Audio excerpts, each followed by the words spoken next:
We'll start with this Fox News alert. The FBI is offering a big reward for information regarding a protester who appeared to fire a gun at federal agents during a California immigration raid yesterday. Jacqui Heinrich joins us live from the White House. Good morning, Jacqui. Good morning to you guys. The FBI is offering $50 grand to anyone who helps them identify and convict a protester who allegedly fired a gun at federal immigration officers. That moment was captured by local news cameras. Federal immigration officers were carrying out a raid with a search warrant at a Southern California marijuana facility. Hundreds of protesters swarmed that area despite warnings from the U.S. attorney, who told them not to interfere or they'd be charged with a federal offense. There were no reports of any injuries, but the video appears to show that man shooting a pistol at law enforcement agents. California Governor Gavin Newsom tried to politicize the moment, posting kids running from tear gas, crying on the phone because their mother was just taken from the fields. Trump calls me new scum, but he's the real scum.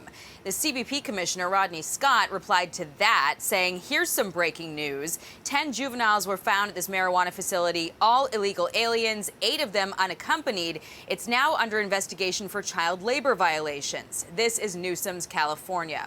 Authorities are sounding the alarm that escalating anti-ICE rhetoric could carry deadly consequences. But California Democratic Senator Alex Padilla is defending his proposal that would mandate ICE wear visible identification and ban them from concealing their faces during most operations, posting to X, in a democracy, no one should have to guess if they're being handcuffed by real law enforcement or armed imposters. My bill defends against unchecked power and unconstitutional overreach. Acting ICE Director Todd Lyons tells Fox he doesn't love the masks, but they're necessary right now. If you looked at the beginning of this administration, you looked even in December, November of last year, we weren't wearing masks. ICE agents weren't wearing masks because they weren't afraid of their information being doxxed, their photos taken, addresses posted. While I'm not a fan of the masks, I think we could do a better, but we need to protect our agents and officers, and I fully support them in that. DHS says ICE agents have faced a near 700% increase in assaults recently, Griff. All right, Jacqui, thank you very much. And let's just put this in perspective for our viewers. The first 10 days of July have been an absolutely unprecedented assault on federal immigration officers in a way we've never really seen before. As we know, those assaults are up 700%. Let's start on July 1st. Matthew White, an individual in Buffalo, arrested and charged with threatening to kill an ICE officer, writing on social media, "Kill them all. ICE is the new age Gestapo." Get us to July 4th. In Alvarado, Texas, 10 individuals facing first-degree murder charges of a federal immigration officer, while an 11th individual is on the run. A manhunt is out for him, a $25,000 reward, because that attack involved AR-style rifles, body armor, and two-way radios. An officer was shot in the neck, recovering thankfully. You got Monday, July 7th, down in McAllen, Texas, a Border Patrol annex. An individual, a barrage of bullets fired from an AR-style rifle. Border Patrol fortunately able to neutralize that and killed the individual, but raising security concerns at all Texas Border Patrol facilities. July 8th, the next day, Senate Democrats don't read the room on the threats to federal immigration officers, and you have Senator Cory Booker and Alex Padilla dropping legislation to force ICE agents to take their masks off, putting them and their families at greater risk of being doxxed. Same day, 4 arrested in Van Nuys, California, literally putting tire spikes down to disable ICE vehicles because they oppose a lawful federal immigration operation. Also on the same day in San Francisco, you've got protesters violently confronting ICE officials and officers trying to take into custody the criminal illegal aliens that had been marked for deportation, just carrying out the laws Washington passed, but yet they violently are getting in the way. And then, of course, what we've all been watching all morning long out in Camarillo, California, a major raid. Those agents were being pelted with rocks, assaulted, fireworks, and the one individual that appears to fire a handgun at ICE officers. And guys, the part of this story that's just heart-wrenching is that there were 8 unaccompanied minors that had somehow been trafficked into this situation. A total of 10 juveniles, 8 unaccompanied, that were apprehended in this raid out in California. I mean, this makes me so mad. I don't know how anyone could take in what you just walked us through.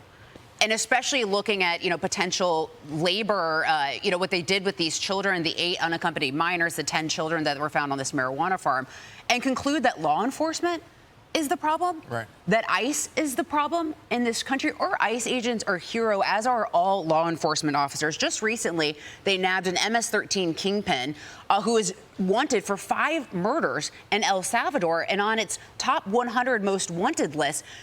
You had Attorney General Pam Bondi at the end of last month announced that federal authorities had arrested 2,700 Tren de Aragua gang members. I'm sorry, the people who are out there arresting and deporting those people, they are the heroes, not the villains, yet the Democrats see them as the villains, not the heroes. And Border Czar Tom Homan was with us the last hour, and he talked about those unaccompanied minors found at the weed farm.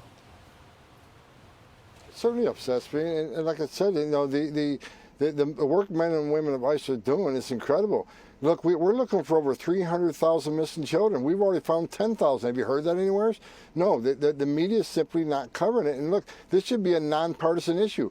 Arresting public safety threats and national security threats, everybody be on the same page on that.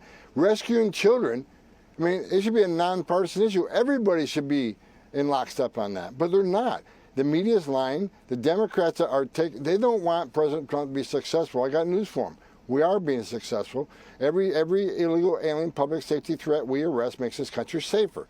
Every national security threat we take off the street and deport makes us safer.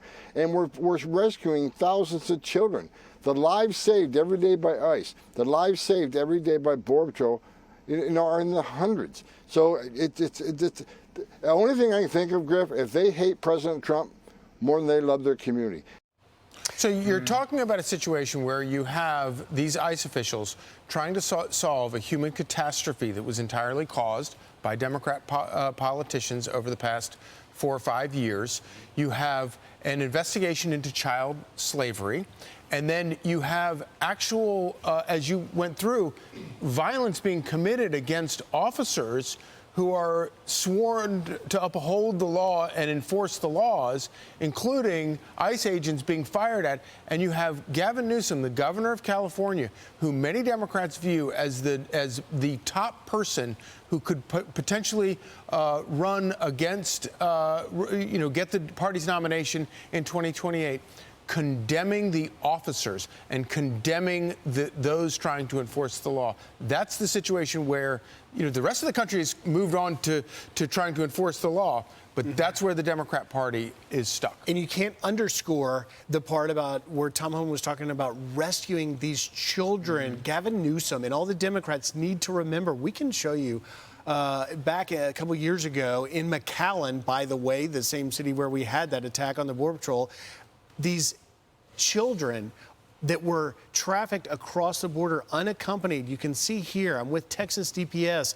That boy was 6 years old with nothing but a little card around his neck with a name and a phone number of someone to contact. He was literally, we found him in the early hours just walking across, terrified. The rescue of the 8 unaccompanied minors in Camarillo, California, these are the most vulnerable individuals that were caught up in a chaos of the Biden administration. And now out there, how many more are out there as ICE tries to carry out? Because it's not about the kids, it's about protecting criminals. That's what the Democrat Party is about. I mean, that's exactly what's happening. That's what it's about. It's about protecting criminals. It's about going to El Salvador for people like Kilmore Abrego Garcia and for, shielding Tren de Aragua, not about protecting American citizens. It's all about them maintaining their power. I'm Steve Doocy. I'm Brian Kilmeade. And I'm Ainsley Earhart. And click here to subscribe to the Fox News YouTube page to catch our hottest interviews and most compelling analysis.